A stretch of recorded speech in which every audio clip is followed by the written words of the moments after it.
Mesdames et messieurs, très chers membres du jury, bonsoir. Chaque parole a une conséquence. Chaque silence aussi. Le silence peut sembler inoffensif, presque apaisant, comme une couverture que l'on tirait sur un monde trop bruyant. Mais en réalité, il est bien plus insidieux que cela. Le silence est complice. Il est ce témoin qui refuse de témoigner. Il est cette lâcheté qui se déguise en neutralité. On ne naît pas silencieux, non. On nous apprend à le devenir. On nous apprend que parler, c'est risqué. Risquer d'être jugé, risquer d'être rejeté, risquer d'être brisé. Et alors, on se tait. Mais se taire, c'est céder, c'est perdre avant même de commencer. Le silence devient péché lorsqu'il prend la place qui revient à la protestation. Et d'un homme, il fait alors un lâche, déclarait si justement Abraham Lincoln. Chaque mot que l'on n'ose pas prononcer est une condamnation pour celui qui souffre en silence. Et chaque regard que l'on détourne est une victoire pour l'injustice. Le silence n'est pas une absence de bruit, non. En réalité, il est une présence lourde et oppressante. Il est un poids que portent ceux qui souffrent dans l'ombre. Et en choisissant, mesdames et messieurs, de garder le silence face à l'injustice, nous devenons les artisans de ce poids. Alors la question n'est pas pourquoi gardons-nous le silence, quoiqu'elle est une intéressante question, mais plutôt à quel prix ? À quel prix choisissons de détourner le regard ? À quel prix laissons-nous l'histoire se répéter sans jamais l'interrompre ? Le silence face à l'injustice n'est pas une simple trahison morale, non. Il est une erreur fatale qui nourrit la répétition de l'histoire. Si on tend l'oreille au schéma du passé, la même chose se redessine, sombre et implaçable. Les génocides, l'apartheid, les dictatures, tous marqués par l'inaction des témoins. Hannah Arendt nous rappelle dans sa réflexion sur la banalité du mal que ce ne sont pas les tyrans seuls qui écrivent ces pages d'horreur, mais ceux qui, par peur ou par confort, choisissent le silence. Et pourtant, les chiffres nous parlent autrement. Les révolutions réussissent 2 fois plus lorsque les voix s'élèvent, même timidement.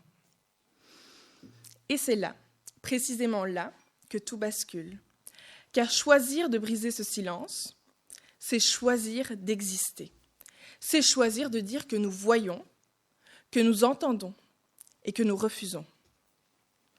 Un silence peut être parfois le plus cruel des mensonges, déclarait Robert Louis Stevenson. Et dans ce mensonge, mesdames et messieurs, c'est l'humanité tout entière qui se noie. Ce soir, j'ai le plaisir de me présenter devant vous, non seulement en tant qu'élève, mais également en tant que junior ambassadeur du Parlement européen. Un titre qui m'a été décerné au sein du Club Europe de mon école. Ce titre ne représente pas un simple diplôme, non, mais en fait un rôle qui incarne des valeurs essentielles à mes yeux, des valeurs avec lesquelles j'ai grandi, des valeurs sur lesquelles mes parents m'ont lu des livres. La justice, l'égalité, la dignité humaine. Malheureusement, ce soir, je dois l'admettre, avec une grande peine, nous avons failli. Nous avons failli non seulement à protéger ces principes et valeurs, pire encore, nous avons failli à protéger les plus vulnérables. Aujourd'hui, à Gaza, le silence du monde tue autant que les bombes. Ces enfants qui, au lieu de vivre, rire ou rêver à un avenir qu'ils n'auront peut-être jamais, se demandent si la prochaine bombe sera fatale, si elle touchera papa ou maman. Selon les Nations Unies, la victime la plus jeune était un nourrisson d'1 jour. La victime la plus âgée était une personne de 97 ans. Et parmi eux, j'aimerais vous parler d'Imran, cet enfant de 6 ans qui a perdu toute sa famille lors d'un énième bombardement. Lorsqu'on lui a demandé ce qu'il voulait devenir plus tard afin de lui changer les idées, Imran n'a pas répondu médecin, ingénieur ou enseignant. Imran a répondu « J'aimerais devenir un oiseau pour m'envoler loin d'ici ». Plus de 44 000 morts. Plus de 102 000 blessés, plus d'1 million de déportés. Et que fait le monde ? Le monde regarde, le monde se tait. Ce silence, exactement ce silence, est une trahison des principes fondamentaux de l'humanité. À Gaza, 80% des victimes sont des civils, des familles entières anéanties. Et que fait le monde? Le monde regarde, le monde se tait. Ce silence-là, oui, précisément ce silence-là devient alors complice. Complice de la souffrance, complice de la violence, pire encore, complice du meurtre. Le silence face à l'injustice est une illusion dangereuse, oui. L'histoire nous l'a prouvé. L'indifférence face aux souffrances des autres finit toujours par nous rattraper. Tolérer l'injustice ailleurs, c'est poser les fondations de son expansion ici. La solidarité n'a pas de frontières. Défendre les droits des opprimés là-bas, c'est protéger nos valeurs ici.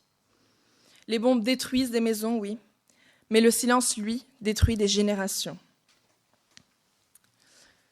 Si je peux me tenir devant vous ce soir, c'est grâce à l'éducation, un privilège dont plus de 500 000 enfants de Gaza sont privés. Leur école, détruite par les bombes, les empêche de rêver, d'apprendre et même d'espérer un jour participer à un tournoi d'éloquence comme celui-ci. Comment rester silencieux face à cela? À 8 ans, un enfant devrait se cacher derrière un arbre pour jouer à cache-cache, et non derrière un mur effondré pour essayer d'échapper à une frappe aérienne. À 9 ans, il devrait construire des rêves avec des crayons de couleur, et non des abris de fortune avec des pierres et des débris. À 10 ans, un enfant devrait apprendre à faire du vélo, et non à courir pieds nus sur des ruines essayant de fuir une mort qui n'aurait jamais dû le poursuivre. Martin Luther King nous disait « À la fin, nous nous souviendrons non pas des mots de nos ennemis, mais des silences de nos amis. » À Gaza, les enfants apprennent à compter en comptant les morts. Aujourd'hui, nous nous devons de briser ce silence. Nos voix sont nos armes. Chaque parole est une étincelle, et aujourd'hui, nous pouvons allumer un feu qui comblera ce silence, illuminera l'obscurité et réchauffera l'avenir. Euripide disait « Parle si tu as des mots plus forts que le silence. » Ou garde le silence. Aujourd'hui, je fais partie de ceux qui croient et qui affirment, mesdames et messieurs, que nous avons des mots plus puissants que le silence en nous. Alors, proclamons nos voix avec force et détermination.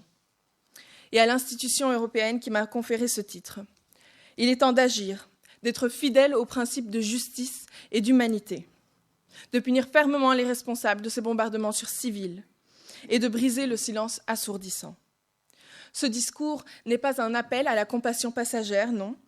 Alors, ce que nous faisons aujourd'hui peut déterminer ce qui va se passer demain. Agissons, signons des pétitions, exigeons des actions concrètes de nos dirigeants, soutenons les organisations humanitaires. Car Gandhi disait un jour, on reconnaît la valeur d'une société à la manière dont elle traite les plus vulnérables.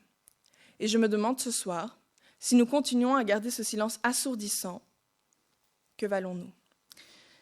Mesdames et messieurs, même si les flammes du silence et de la complicité ont tenté de nous réduire en cendres, je crois avec ferveur que nous sommes capables, tels des phénix, non seulement de renaître de nos cendres, mais de briller encore plus fort, portés par l'espoir et le courage de reconstruire un monde meilleur, de telle façon que les enfants comme Imran n'auront plus besoin de rêver d'être des oiseaux, mais pourront un beau jour simplement rêver. Merci.